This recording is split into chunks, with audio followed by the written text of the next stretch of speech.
Welcome to the Aerospace Advantage podcast. I'm your host, John Baum. Here on the Aerospace Advantage, we speak with leaders in the DoD, industry, and other subject matter experts to explore the intersection of strategy, operational concepts, technology, and policy when it comes to air and space power. So if you like learning about aerospace power, you are in the right place. Now, to our regular listeners, welcome back. And if it's your first time here, thank you so much for joining us. Now, as a reminder, if you like what you're hearing today, do us a favor and follow our show. Please give us a like and leave a comment so that we can keep charting the trajectories that matter to you most. So for the past 2 weeks, we've explored some really key angles regarding autonomy and the future of combat aviation. The first episode focused on why this is important from a strategic perspective. The second helped define key concepts and establish a model to better understand the technology. Today, we're going to look at what it'll take for this to succeed in the operational world, not just as a test novelty. And that means thinking about a crawl, walk, run progression.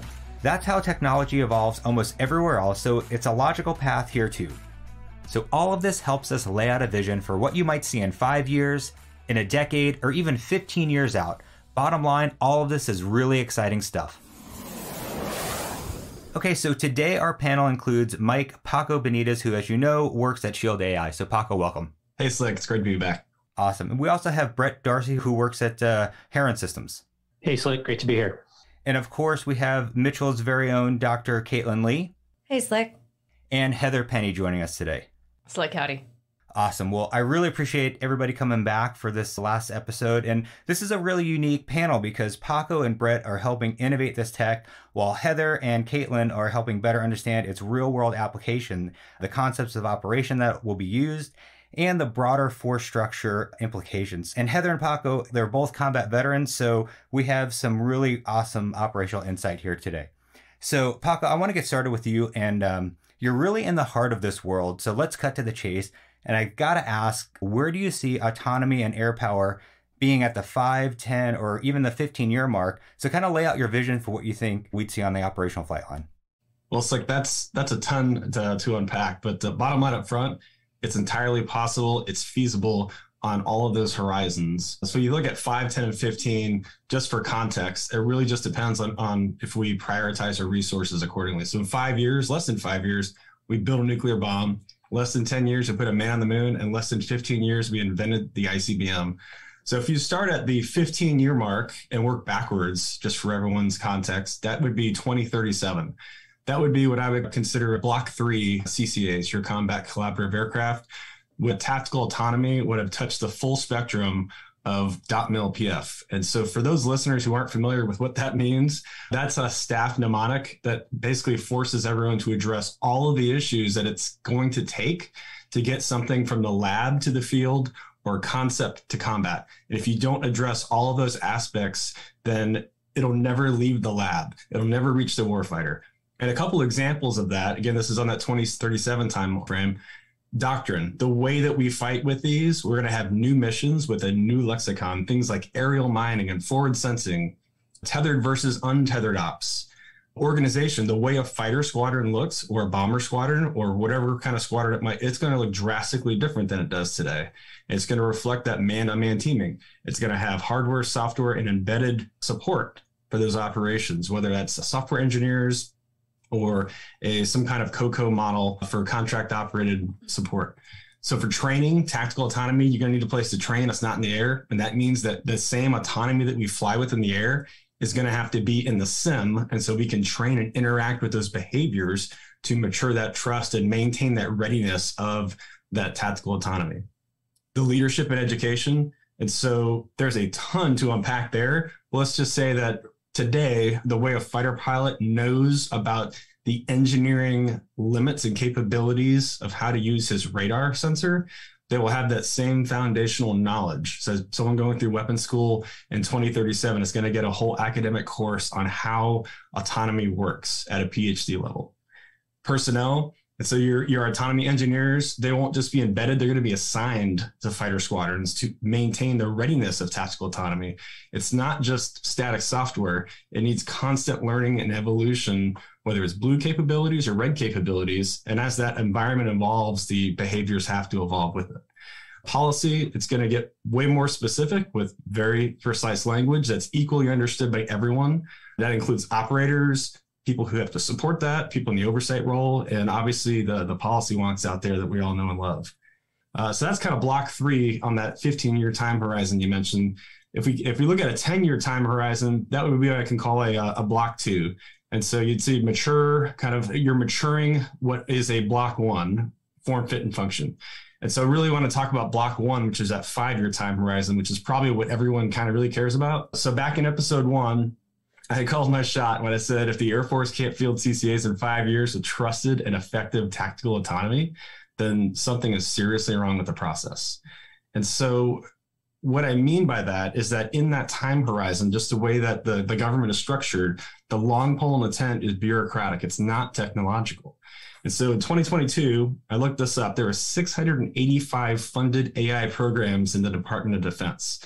But that funding is peanut butter spread across all that portfolio. Just a sliver of that actually is devoted to tactical autonomy. And that's what we need for CCAs, MUMT, and those kind of future operational concepts and turning that into reality. The budget that's in Congress right now, it's a little bit better, but not by much. There's a couple of initiatives that we talked about in some previous episodes.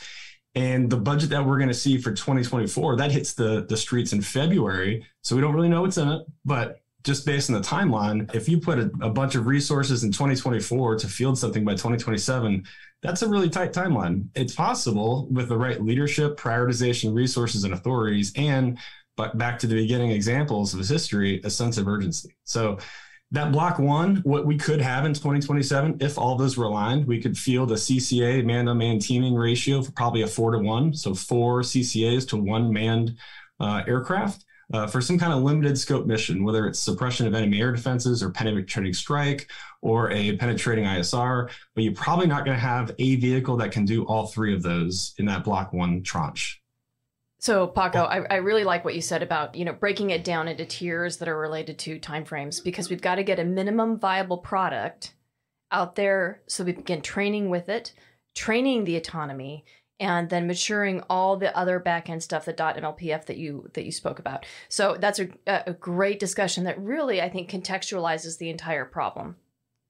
Yeah, and I was going to say that there was a lot to unpack, but you did unpack it, so I do appreciate that. And I'm going to call my shot here.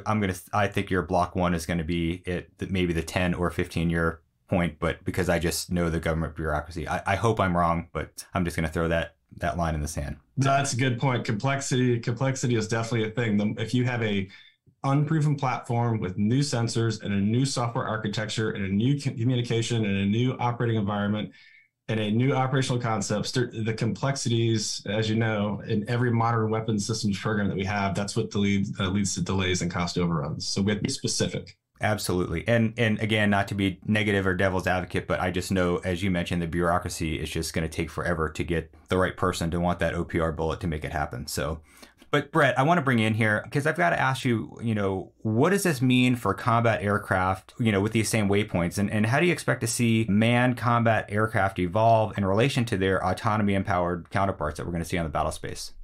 Thanks, Slick. So short answer, I don't expect manned aircraft to evolve very much at all for many of the same reasons you just noted. We're talking about programs that are well established, that have lots of legacy activities going on that are going to carry forward through these timelines, right? Those program schedules have been fixed for some time now.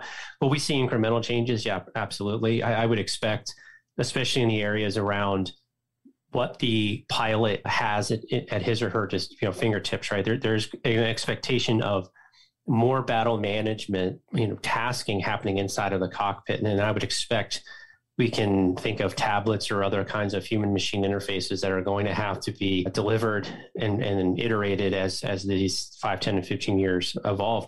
I think more importantly, the evolution is going to be with the humans themselves and with the .MLPF pieces on the ground. I think that's going to be a revolution in terms of how we think about squadron creation, how we think about training, and how we think about the application of air combat power in these different missions. So I don't think the platforms are going to change so much as is what the people inside are doing and how they're applying their own aircraft to a mission, I think that will change a fair bit. And I don't think we know what that change is right now. I think there's, as Heather noted, there's going to be kind of a contact with reality here where we'll have fair ideas of how this may go. And then we will rely on human ingenuity and creativity based on their hands-on experience to evolve the techniques, tactics, and procedures to deploy CCAs. Now, I think CCAs may change a lot over the 5, 10, 15-year timeline as the technology matures and we learn what works and we start to pin down, moving on from a minimum viable product to a block 2 or block 3.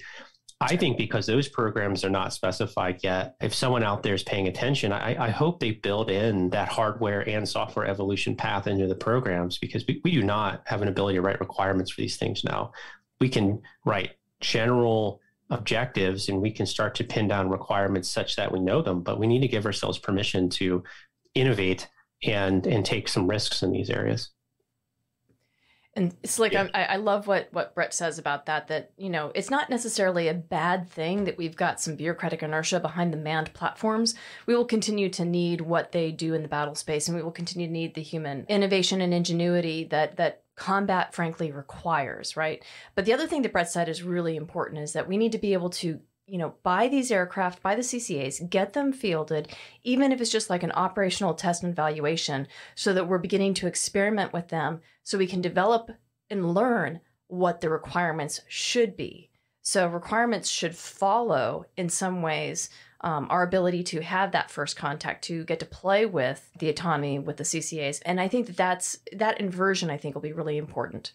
Yeah, I couldn't agree more. I mean, there's so much integration that we're going to have to talk to, and I don't want to just dive down that path, because I want to switch over to Dr. Caitlin Lee. And I know that we mentioned this in the first episode of the series, that you executed a major workshop on this topic with a variety of contributors from the military, science and technology community, and industry innovators. So how does what they've laid out compare to the operational demand signals that you're seeing? Yeah, thanks for that question, Slick. I guess just one thing to follow up on some of the comments that Heather and Paco and others were making on just how you integrate autonomy into the force structure. I agree that bureaucracy is probably one of, if not the biggest hurdle to kind of moving quickly. And so anything that can be done to sort of integrate even a few prototypes into the force structure to provide opportunities not just to sort of develop ConOps, but also kind of figure out the manning requirements. What does realistic autonomy look like today? And also to tackle some of the logistics challenges could be really important. So, and I think the Air Force is thinking about this. There's been some talk of them purchasing a few of the MQ-28 Ghost Bat UAVs that Australia is developing. And that could be a really good way to sort of start to play around with some of these next generation UAVs in short order. It could be really, really helpful. And also on the requirements piece, yes, that's very much still shaking out. And there's this sort of tandem activity that needs to go on between both experimentation and prototyping, but then also sort of building towards that more formal requirement. And so one of the things that we've tried to do at Mitchell is start to explore what that sort of next generation UAV drone requirement might look like by kind of stepping through a series of mission analysis for different mission sets. So back in July, we did a workshop where we brought together lots of air staff members, ACC, Air Force Global Strike Command, AFRL, and then a bunch of technologists, you guys from Shield AI, lots of AI interest, and then plus all the big primes and some smaller UAV companies to kind of do the ops analysis and technology piece. We brought you guys all together and kind of said, okay, let's go mission by mission and sort of start to understand the value proposition for this next generation of UAVs, because that will really help us understand lots of other things, like how much autonomy do they actually need to be operationally relevant. So for this first workshop, we focused on penetrating strike missions and did that kind of with the thinking that, Secretary Kendall has said that, one of his two kind of priorities for this next generation of UAVs is penetrating strike, the other one being air dominance. So we tackled this penetrating strike mission in the first workshop and tried to step through sort of like, well, how would a new generation UAVs add value, if at all? And what we really found was that in the workshop, when we asked the participants to go ahead and sort of do mission planning for a penetrating strike mission, was that where there were some real gaps were in ISR and also counter air. And so we asked them, well, if you were to design UAVs to fill that gap, what would they look like? And really one of the most interesting things that came out of this was that even before we imposed any kind of cost constraints on the participants, they all wanted sort of relatively large numbers of less capable UAVs with disaggregated capabilities. So really kind of getting at that swarm concept. And I think that has real implications for autonomy because, and in fact, we asked the participants about this. We said, okay, you want this swarm to be operating alongside your penetrating strike bomber or in some part of the flight envelope and in this highly contested airspace. So what does the human machine control look like? And what we heard from the participants is that they all wanted pretty high levels of autonomy, essentially that these large numbers of UAVs were operating independently, talking to each other via a data link, but not necessarily kicking back any data or having any kind of data link back with a human. And that was just driven by this large number of UAVs and also the contested air environment where comms were likely to be sort of contested or denied. And so autonomy became a real requirement. And in fact, at the end of the workshop, one of the big kind of conclusions was actually the autonomy needs to come first. If you believe that larger numbers of less capable systems is really what you need, then actually the C2 piece becomes absolutely critical. And so autonomy and communications are prerequisites for designing a new generation of UAVs if you think the concept of operations is generally to buy larger numbers of less capable systems and that's going to provide the operational effectiveness. I do want to hop in with Paco because I know we've talked about this before, and you mentioned 3 types of ConOps for autonomy-driven combat aircraft. As I understand it, it comes down to essentially 3 tiers based on levels of teaming. So can you explain that? Yeah, sure. Thanks. First, I want to highlight in the .mil-PF, this would be the DE, the doctrine, which does not exist. But my framework that I've kind of thought through is the 3 tiers of teaming. From the bottom to the top would be your flight level, your mission level, and your theater level. So the flight level, we'll start with that one. That's what you think about with man-to-man teaming, all the concepts we've talked through a little bit on the past 3 episodes. But it's really what you think of. It's that loyal wingman. And so you can offboard some of the either sensing or a weapons truck, something like that. But ultimately, it's managed by a flight lead that's in the fight, whether it's to the left, to the right, just in front of or just behind that loyal wingman. And so that's what we think of as like a flight level of teaming. Interestingly, it would probably closely tethered ops with some kind of wingman of opportunity capability. So the ability to aggregate and disaggregate wingmen across different formations. So you'd think a flight lead swapping wingmans with different capabilities based on weapon state, fuel state, sensor capabilities, things like that. The second one would be mission level. So I think this is your kind of packages, force packaging. And so this is a formation of CCAs that are executing highly autonomous functions. And that would be something that's, think of it as a formation. So you have a F-16 background. So they can have a seed package. So I have a heterogeneous package of CCAs that all look a little different. Some are jammers, some are geolocators for ISR, some are decoys, maybe some are putting down chaff corridors. And they're all being directed by a uniquely qualified air battle manager that's perhaps on an E-7 wedgetail 100, 200 miles away. And so that's kind of how we think about tasking packages today with man teams, whether it's the strike package lead, the seed package, the OCA package. It's all managed through some kind of airborne command and control. And so executing that plan. And so that'd be a combination of tethered and untethered ops, depending on how you view it. And at the macro level, that third level would be your theater level. So this is wholly independent of the battle space, managed by the Air Operations Center for an operational or strategic purposes across the theater. And that's not related to any particular mission or package. And so when I think about this is, there's potentially long loiter CCAs in different parts of the battle space. And they can get executed from the Air Operations Center to aggregate together to do a collaborative sensing mission to generate a time-sensitive common operating picture over a very specific space for a very specific time. So the combatant commander or the CFAC, the air component commander, can make a decision. That's kind of how I think about those 3 levels of teaming and how they could be applied. Pac, I really appreciate that perspective. And, you have us thinking about the battle space. So I'm going to put you and Heather on the spot here as the combat veterans. So what do you think this means from a human perspective? And what does this mean for airmen of the future and how we'll expect them to execute? Well, so as Paco has mentioned before, we can't forget the human element when we think about teaming, right? We're calling them collaborative combat aircraft, and that collaboration implies a partnership, implies a give and take, implies the exchange of information. So we really need to think about how we're building these as teams. So in addition to, for example, the mission gaps that Caitlin described and those operational concepts and the doctrine that Paco's talked about, we'll need to get much more specific about the nuts and bolts of how we exploit the unique strengths of both humans and the machines. Like, what do they both do differently in the battle space that the other one isn't quite as good at when we begin to build those teams together so that we're able to mitigate each other's vulnerabilities and really build upon and exploit the unique attributes of both humans and the CCAs, and plus how they need to interact. Here's an important piece though. We need to ensure that we do not ignore human factors as we begin to develop both the CCAs and the TTPs. You know, the elements of feedback, signaling, interface, they might not seem as important to the machine because for the machine, they just think about it as data inputs, but it really matters to human performance. You know, to use an old example of the very early Predators, only an engineer with no combat or flight operational experience would think that Control-Alt-L is a good way to turn an airplane left, right? You know, so we need to bring the warfighters and operators in early in the development of CCAs, and we'll need to flying exercise together. That's a great point, Heather. So the human factors, I'm glad you dwelled on that a little bit. It's very important, and it can get very nuanced very quickly. This is why we have professionals who do this for a living.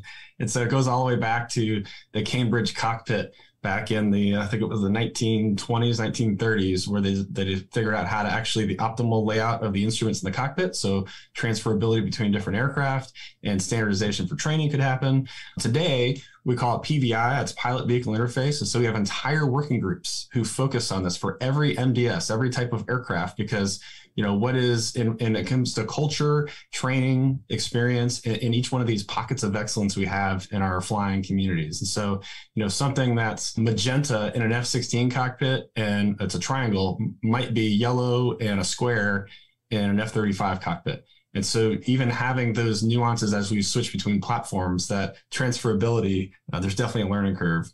And that's just a PVI. You have the hands-on throttle and stick, the HOTAS. And so that's completely different between all the aircraft, to Heather's point. And then when you get into the cockpit layouts, and so like some aircraft have touchscreens, some don't, they have push buttons still. And so every community and the integration from that, the human factors is going to be just a little bit different. And that's kind of the tech aspect. But if we want to go back to the trust, because that's really a big part of the human factors as well. It's like, you know this, so I'm just going to ask a rhetorical question and answer it myself. So if you ask any fighter pilot in the world, what is the most important part of a sortie, and you will get the same answer. It's not the planning, it's not the briefing, it's not the execution, it's the debrief. And the post-mission rationality of advanced autonomy is a critical part of this that we need to stay focused on. And so Heather briefed the example of the technical side of that human factors of, hey, I wanted you to go Control-Alt-L is not a good way to put that in the interface. Well, I would say from the human trust perspective, if you were expecting, if this happens, then just like a wingman, I'm going to brief you. If this happens in the flight, you're going to go left. And in execution, that wingman goes right. You don't come back and throw the wingman away and go get another wingman. No, you go back and you look at the tapes, you pull the data, and you debrief to find out what the reality was and if it was a perception, decision, or execution error. And sometimes the flight lead's wrong because he does not perceive the environment the same as the wingman. Sometimes the wingman's wrong. And so having the ability in a flight debrief to effectively and efficiently know not just the what, but the why the tactical autonomy did something is a critical part of the human factors for maturing this technology. Yeah, I could not agree more there. The sad part is it'll make Friday nights a lot more boring because we won't be able to tease the wingman that they turned right instead of left like we briefed. But now really getting back to being serious, Heather, how does training need to evolve for the human counterparts then? Well, so like what Paco just said about the debrief element of that, that's absolutely crucial because as We know that debrief is the most important part of the training because that's where we peel back the onion of what were you thinking and what were you perceiving and why did you decide this and why did you do that? So that perception, decision, and execution piece that Paco talked about, we need to be able to peel those layers back with our autonomy so we can understand why it behaved a certain way. We can retrain it, redirect it, but then also understand if there are things that the AI sees in the battle space that we can learn from as well. So there's going to be a different evolution of how we do this debrief as we go forward, because as humans, we'll need to adapt to the CCA behaviors, because if autonomy can do really unique things within the battle space that are counterintuitive and they can evolve the TTPs, then we need to be able to harvest that knowledge and then internalize and adjust that for ourselves. Yeah, Paco, anything to add there? Yeah, I'd say that there's going to be a point, I don't know when, but I know it will happen. There will be a point where the tactical autonomy will start to learn things about optimizing its behaviors to accomplish some missions that humans hadn't thought of. And so that is where you start changing the paradigm of tactics development. And so you can use autonomy. There will be a point where you could use autonomy to start developing potential tactics to then give the humans to go and fly in the sim or live fly to see how that actually interacts in the operational environment. And so that there's an interesting human factors dynamic that it'll be nice to keep a pulse on of how that evolves over time. Yeah, Paco said it's smarter. And here's the other piece that is a consequence of that. And Paco mentioned this earlier with that whole .mlpf piece of it, is that we'll need to have those software engineers that can do that adaptation for the autonomy embedded in the squadrons. They'll be part of that. So just like we've got snackos and the bean counters, we'll need to also have those AI software engineers specialized in the autonomy as an integral part of the squadron. Yeah, that's what I was going to say. The shot eval, type of data collection is going to be totally different when we get that data back, from our autonomous wingmen and see what actually happened from their point of view in the airspace, and how do we integrate that into lessons learned is going to be tremendous, because that's going to drive the further TTP development, and that's going to take a special skill set. So with that kind of bridge, I want to hop in with Brett and ask what the training regimen looks like for AI at the operational edge. Yeah. So when we think about training at the edge, one thing to keep in mind is that the technology to learn very quickly from a single experience is just not really there, right? I mean, we can do some tricks to get there, but to not, dive into those details. Really what we're talking about is aggregating of data across many sorties. So, obviously we're going to want to drive toward getting better at learning and adapting the AI quicker, but then there's some second and third order consequences that come out of that. But I think as a first pass, what we're going to do is seek to collect, aggregate, and then exploit mission data kind of broadly across the entire fleet of CCAs, and learn broadly instead of learning specifically. And then that's something I think we need to keep in mind. But when we think of training at the edge, I think everyone thinks about machine learning and kind of diving in and having the machine teach itself based on what it just experienced or what it and its buddies just experienced. And I think that's actually completely wrong. The problem with that is if we're evolving autonomy via machine learning or something like that, we're exposing potentially pretty radical change in how the autonomy will operate from episode by episode. And we're not bureaucratically or temperamentally in a position to extend that much trust to something that's training right at the edge, right? It'd be akin to walking across the squadron, picking some random person and saying, okay, you're up next. You get the next F-16 sortie. Well, we just wouldn't do that. Instead, we want to be more incremental.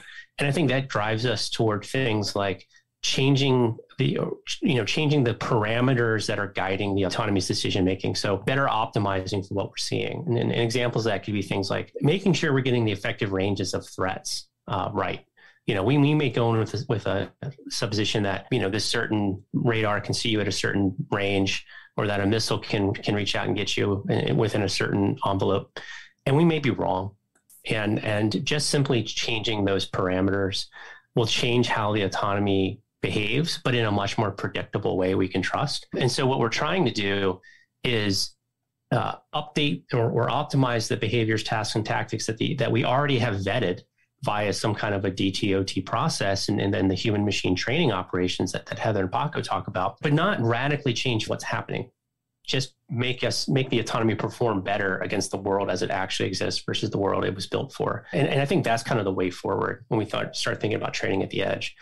Will we get to a place where machine learning technology and our ability to test and evaluate and verify and validate the training of AI allows us to do, one or two shot learning and evolve the way everyone kind of thinks about it in a science fiction way? Maybe, but I think practically speaking, we should be thinking about designing these systems and these solutions for fielding more along the lines of a constrained parameterization based changes at the edge versus a complete rewrite. Yeah, I was thinking as you were describing that, how binary, if it's auto training, like, oh, I just got spiked, let me turn around and not be vulnerable, to where you might have some negative learning happening really quickly before the human could really say, no, I need you to get in there and potentially be exposed to a weapons envelope or something like that. And Slick, we see that now in our ongoing research and development, right? I mean, machine learning tends to learn something that works before it learns the right thing, and getting to the right thing can take some time. And it takes a lot of nuance from both the engineer and the operator to really look at it and get it right. But on the upside, we have seen that changing the parameters allows us to guide behavior very directly and still maintain the predictability and trust that we had earned through many, many iterations of design and development. So I think this, it seems like a very small thing to do to update threat envelopes or things or information about the environment, but it's actually quite impactful. But it just does it in a way that we can understand and anticipate, which is, kind of where we want to be. Absolutely. And of course, on the human side, trusting that data that our autonomous friends are giving back is going to be pretty interesting. But I do want to hop over to Caitlin, since we're talking about this, and get your opinion on what risk and vulnerability look like for autonomy in combat. And I think we understand this pretty well from the human lens, but what about autonomy and how do we manage this? Yeah, thanks, Lick. I think there's probably at least two cardinal things to think about when it comes to risk and vulnerability of autonomy in combat. And there's probably many more. But the two that sort of come to the front of my mind are, first, the risk, as you have these increasingly autonomous systems, of them having some kind of negative impact on friendly manned aircraft. So if the autonomy algorithm doesn't work the way that you think it's going to, as you guys were just talking about, that could have implications not just for the operational or tactical effectiveness of the weapon system, but also for the friendly manned aircraft flying near that weapon system. And that's just something we'll have to work through, I think. And I'd be interested in your all's thoughts on that, but it seems like something that's part of its TTPs, part of it's sort of building that a certain level of predictability into the algorithm and how the AI and the autonomy is expected to act. But certainly a first and major risk in a combat scenario is just making sure that those friendly forces are protected and the autonomy is behaving in an appropriate manner in relation to those friendly forces. Then the second big issue is, as the autonomy goes out to do its job in the environment, so identifying targets, selecting and engaging in targets, is it doing that to the right targets? So this is sort of the AI's impact on the adversary. And I think that's an issue for at least two reasons. The first one is just the civilian casualty issue, which is in the newspaper so much these days, in terms of just making sure that we are hitting the right target and we don't have any sort of second and third order effects from hitting the wrong targets, hitting civilian targets, things like that. But perhaps even more from a brass tacks operational perspective, if the AI is going out and it's hitting the wrong targets, we're wasting rounds and we're wasting valuable capacity to go out and have mission effectiveness. So that's another primary consideration. So I think those are two really some big risks and vulnerabilities. And I guess on the second one, I would add there's another layer to this. So I mentioned, or it applies to both of them. So I mentioned that there's a certain predictability issue that we can sort of manage and control with the AI. We can we can try to iterate on that algorithm, get it to do what we want it to do. But the other factor is, of course, that the adversary gets a vote.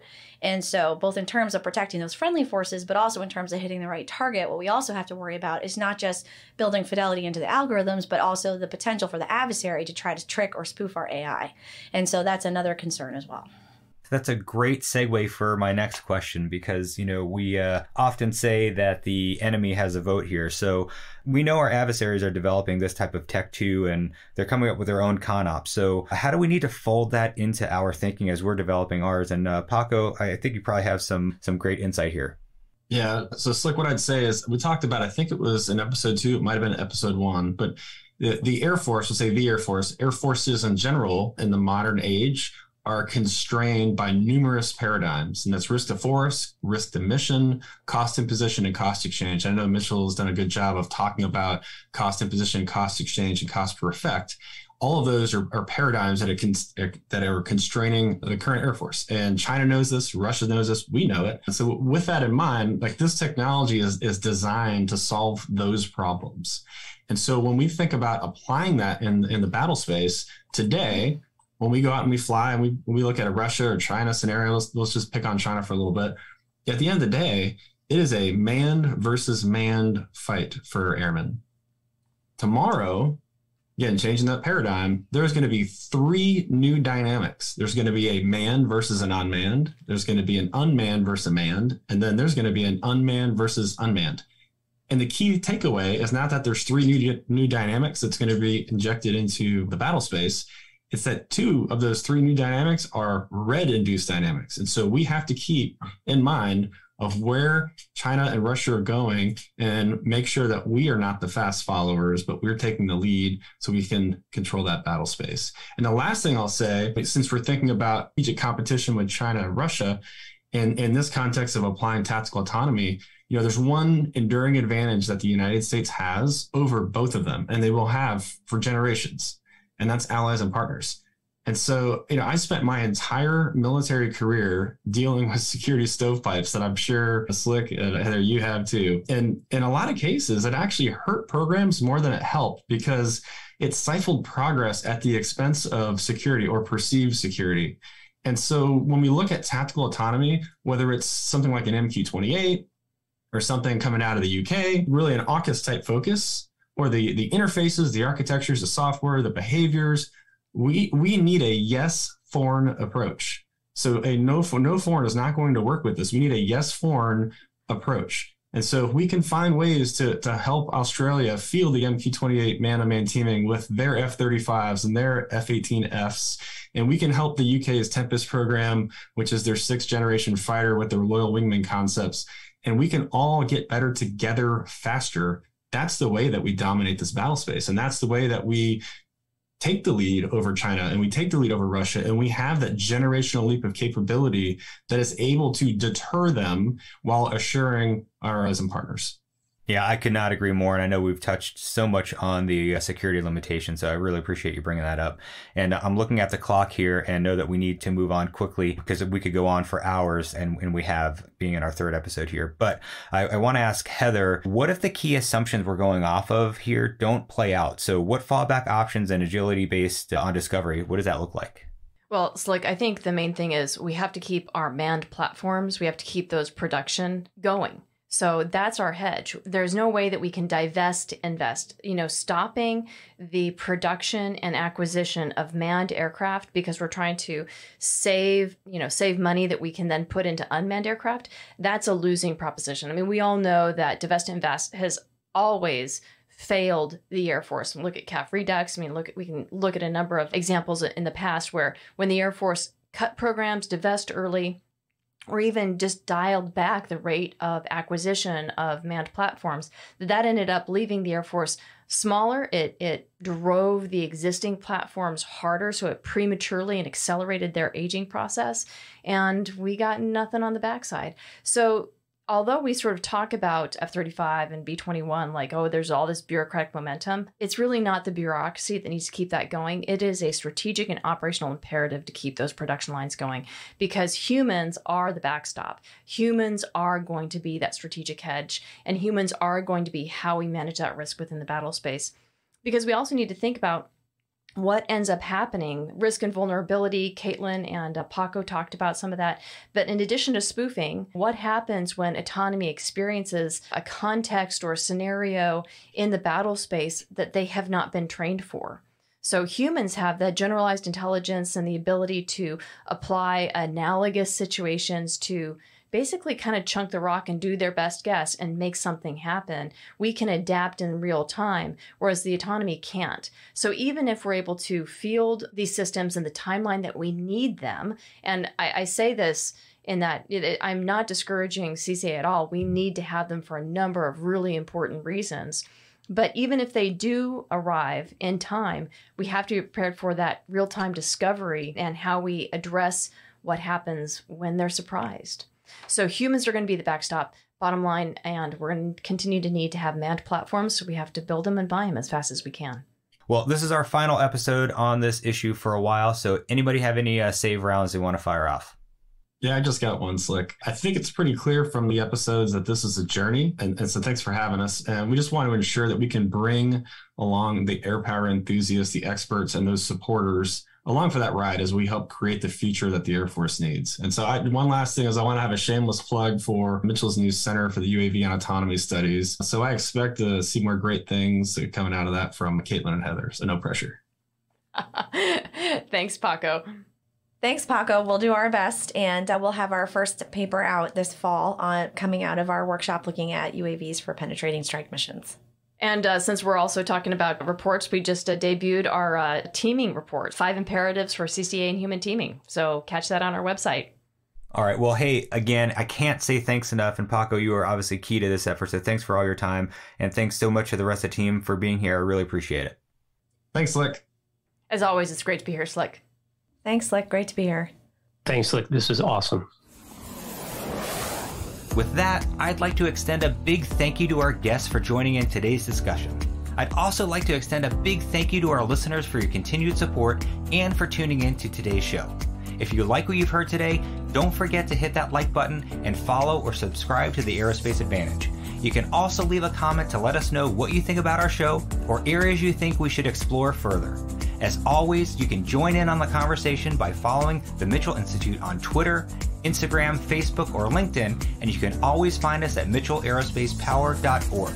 Thanks again for joining us, and we'll see you next time. Stay safe and check 6.